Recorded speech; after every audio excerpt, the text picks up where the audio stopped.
It is December 31st, 2009, and we are on the eve of 2010, people. Welcome to Emerge Already, Tips to Lessen the Plight of the Aspiring Concert Artist. I'm so excited about the new year because I think that not only for me, but hopefully for you, this is going to be a breakthrough year for your career. So I've put together Emerge Already, and hopefully the things that we'll be talking about are things that are going to benefit you as well. Not just as a musician, but as anyone aspiring to a career in the arts or anyone wanting to break out in their own career. So let's get started.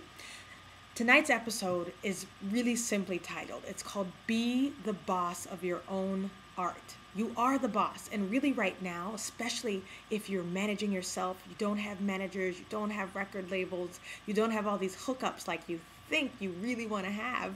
Right now is actually the time that you're going to have the most control over who you are as an artist. And then the more in control you are of who you are and what kind of art you want to produce, the more ready you're going to be and the more attractive you're going to be to management, into labels, into arts presenters. So let's start right away with the first tip. The first tip is this. Remember, businesses have mission statements. You as an artist should have a vision statement. You should know why the heck you're getting out of bed every day and practicing how many ever hours to be ready for whatever performance, wherever it is, for whoever that audience is. Why are you doing it? Are you doing it to save the whales? Are you doing it to feed the children? Are you doing it because you can't imagine doing anything else? Or are you simply doing it because it's the only thing you've ever done? Whatever the reason is, you need to figure it out. It's the thing that keeps you going when you know what your vision is and what it is that you want to achieve as an artist. What kind of an impact is it that you want to have on your audience? Now, once you've got your vision statement, put that out of the way, and the next thing you have to do is decide, what kind of artist are you? Are you a solo recitalist? Are you one who loves to play with orchestra? Are you more comfortable playing with a group? Or, if you're honest with yourself, maybe you don't really want to be on stage. Maybe you want to be producing creative productions that bring joy and art to the world. You just need to figure out what it is. And the best way to do that is to assess very honestly your strengths and even more honestly your weaknesses. Be honest with yourself. If you're not ready to get up and have to jump hurdles like 12 Chopin etudes at 10 in the morning, then don't sign up for the Chopin piano competition. Just be honest about who you are as an artist, and you'll be much happier every time you walk on stage. Once you've decided what kind of artist you are, you need to find out your corner of the market, figure out your niche in this world, carve it out for yourself, and then conquer it completely. Make yourself the go-to person for whatever your specialty is. Maybe you are a performance practice guru. Maybe you're a specialist at all things etudes, and that's how you should market yourself. When you find out what kind of artist you are, what your specialty is, that's going to determine how you present yourself to not only the general public, but especially to presenters and eventually to managers and record labels and all of these sorts of types of people who are going to need to know really quickly what you represent as an artist. Finding your niche is not about reinventing the wheel, but for the most part, I think you'd be better off finding out what it is that you do differently. Or if you are going to play Chopin, how can you present it in a way that's different than how it's usually presented? That leads me really right into the next tip. Once you have decided what your vision is, your purpose for performing, and then when you figure out what kind of artist you are, and you've decided what part of the market you want to focus on, you need to find out who your audience is. Now, for younger artists, for emerging artists, our audiences are really varied. We are playing everywhere. We're playing in nightclubs, we're playing in concert halls, we're playing in chamber groups, we're playing with orchestra, we're playing to conventional audiences, and we're playing to audiences who've never heard whatever the type of music it is that we're bringing to them. And once we find out who it is that keeps coming back to our concerts, we need to cater to those audiences. Once you figure out who's sitting in those chairs, who's paying money to come hear you, who's coming to hear you more than once or twice, you need to make sure that the way you market to them is very specific. I'd like to recommend to you now an email marketing service called Emma.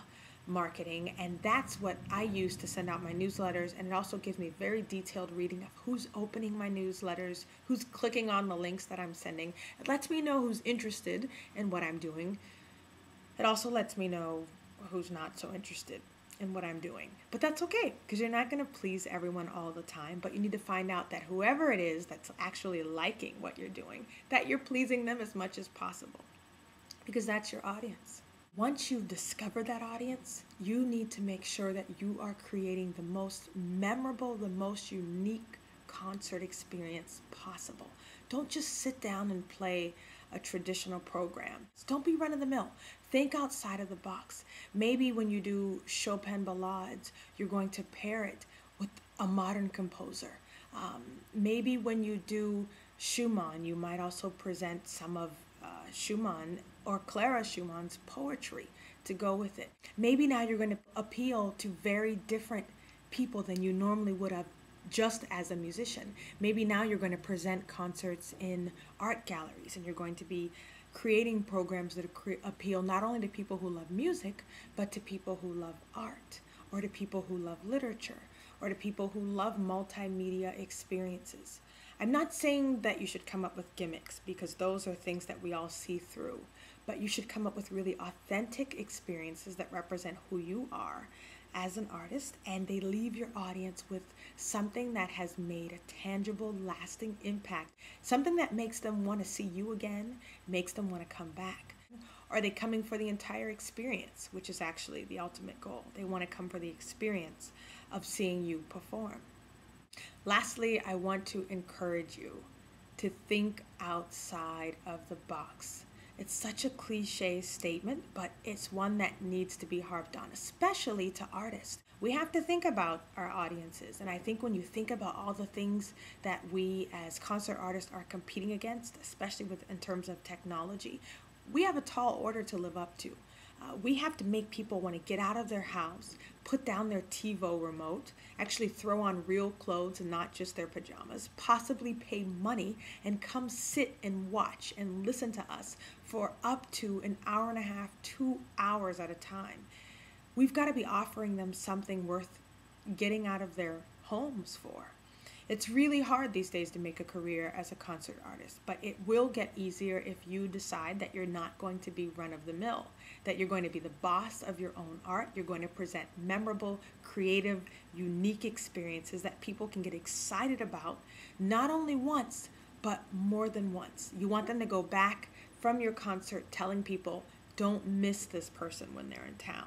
So now's the part where I actually give you an assignment. I want you to come up with a 3-word mantra, and these 3 words need to represent who you are as an artist and what it is that you present.